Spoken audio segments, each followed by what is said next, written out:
Educational creativity চ্যানেলে সকলকে স্বাগত।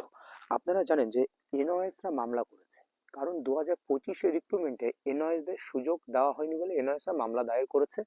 কি, তাদের যে অপশনগুলো দেওয়া হয়েছে রিক্রুটমেন্টের জন্য, সেই অপশনগুলোতে দেখা যাচ্ছে যে কোয়ালিফিকেশনগুলো দেওয়া আছে সেখানে এনওএসডিএল এর যে 18 মান্থের যে বিষয়টি সেখানে নেই। সেই জন্য আপনারা দেখেছেন যে এনওএসডিএলরা এর আগে মামলা করেছে।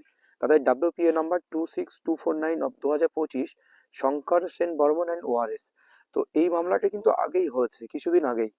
দেখুন, রেজিস্ট্রেশন 17/11/2025, 17/11/2025 এরা এই মামলাটি কিন্তু দায়ের করেছে। কিন্তু একটা জিনিস, এনআইএস মামলাটি, তো এই মামলায় নতুন করে ক্যান ফাইল হলো। তো বিষয়টি পুরোটা দেখুন, আপনারা বুঝতে পারবেন।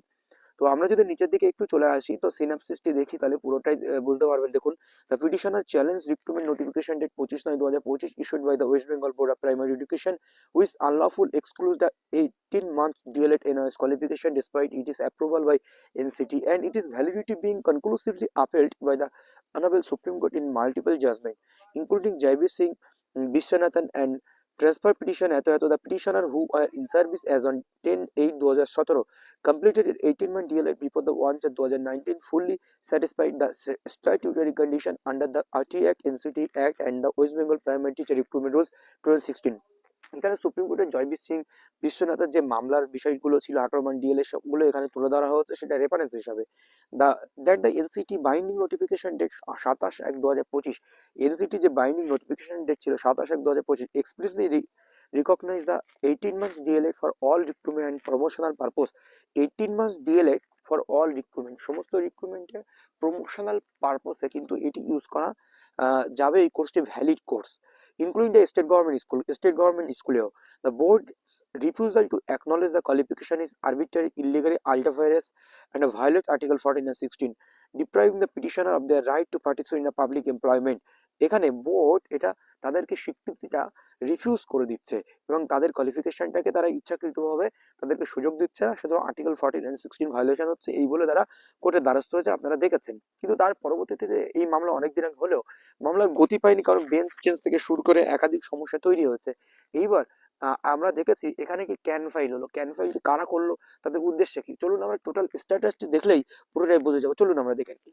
ফাইলিং নাম্বার এত, রেজিস্টার নাম্বার 26249। তো এই মামলা শুনানির ডেট নেক্সট হিয়ারিং ডেট রয়েছে 22 ডিসেম্বর 2025, মানে আগামী সোমবার এই মামলা লিস্টেড হবে এবং শুনানির জন্য, কারণ তাদেরকে সুযোগ দেওয়া হচ্ছে না বলে বলা যেতে পারে। তো এখানে স্টেট অফ ওয়েস্ট বেঙ্গল এবং দেখুন নামটা দেখুন, শঙ্কর সেন বর্মন। আর যে ক্যান ফাইল হয়েছে 19/12/2025, মানে আজকেই ক্যান ফাইল হয়েছে। এখানে Sudip Goa and ORS state of West Bengal can 1/2025 classification, এই পার্টি হয়েছে এরা। আই ডিটেলস এখানে এনারাই ক্যান ফাইল করেছেন 19/12/2025, আপনারা দেখতে পাচ্ছেন আজই। নেক্সট ডেট এখানে 23/12/2025 থাকলো। এই মামলা এটা ক্যান করলেই থাকে 22 ডিসেম্বর 2025, এই মামলার কিন্তু শুনানি হতে চলেছে।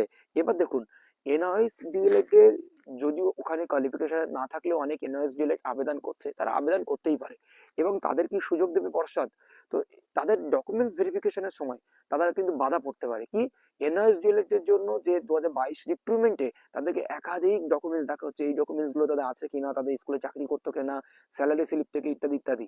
দেখা যাচ্ছে এনআইএস ডিএলএড অনেকে ঢুকলেও মামলায় প্রভাবিত না হলেও তাদের দেখাচ্ছে ডকুমেন্টস ভেরিফিকেশনের সময় ওই ডকুমেন্টস গুলো চাইলো, এমনটা হতে পারে। আগে আমরা 2022 রিক্রুটমেন্টে দেখেছি তাদেরকে চেয়েছে, তার মানে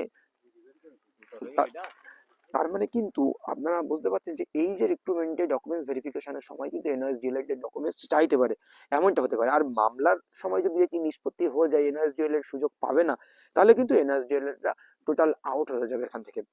তো এর আগে হিয়ারিং ডেটগুলো ছিল 20/11/2025, 22/12/2025, 16/12/2025 একটা হিয়ারিং হয়েছিল।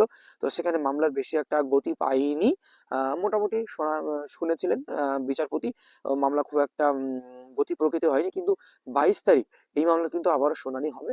এখন এই শুনানিতে কি কি উঠে আসবে বিস্তারিত আপনাদের সঙ্গে তথ্য দিয়ে জানাবো।